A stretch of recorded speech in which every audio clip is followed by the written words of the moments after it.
Hey guys, hope everyone's doing well.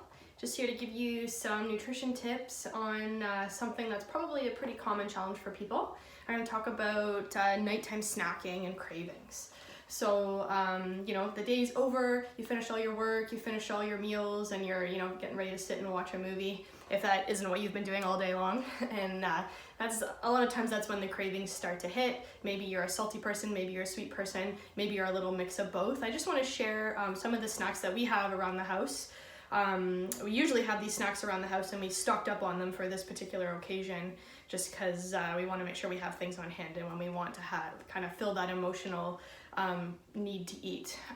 Before I do that, I want to talk about other activities we can do. Sometimes at night or that point in the day when you're having those cravings, it's just that you want something tangible to do with your hands. So you can try other activities like chewing a piece of bubble gum and having a glass of water. You can set a timer after you eat.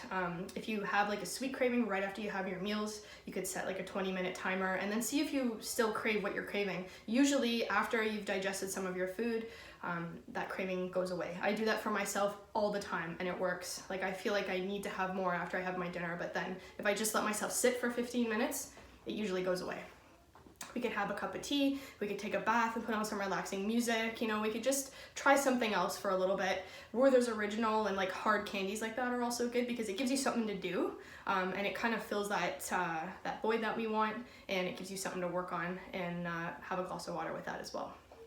Other snacks that we can do, we've got popcorners in the house usually and these guys are great. They're like the sweet and salty popcorn basically. There's only 5 grams of sugar per serving and the serving, because it's popped, they're like pretty big and puffy. You get like a nice big bowl and it's sweet and salty, which is my thing. I like both. We also keep these little crispy minis around the house. This one is crunchy dill, but they have all different flavors and it's a nice serving size here. Not a lot of sugar at all.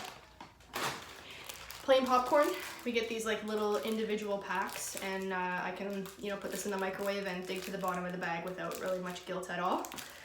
And Danny, you'll know these very well, arrowroot cookies. These are pretty awesome too. You get 5 cookies per serving and there's only 5 grams of sugar. You could put some peanut butter on these to make them a little more exciting, but they're just naturally sweet. Arrowroot's really great for that sweet craving. We could freeze some grapes in the freezer. You could make your own like frozen yogurt pops with some plain yogurt, frozen fruit, maybe add a little protein powder in there in those like homemade popsicle containers. You could also put that in like an ice cube tray and then eat it that way as well. If you want something to do with your hands, you could grab an orange or a piece of fruit and like sit in front of the TV, cut it up and eat it. Sometimes that's, we're looking for some kind of tangible satisfaction. What else? We could freeze dark chocolate. That's something we used to do. We used to get those Lindt like really thin bars and freeze squares of them in the freezer. And then it's frozen, so you break them all up and it just gives you something to do for a little while. We could use our bedtime snack as like a snack that we miss during the day as well. So like if you're missing a protein serving, or a vegetable serving, you could have like some vegetable sticks and hummus. You could have some yogurt and berries. You can kind of be creative with this as well. But there's lots of stuff out there if you're worried about overeating. A lot of little creative things we can do to kind of get those munchies under control and not ruin the day. So have fun with this.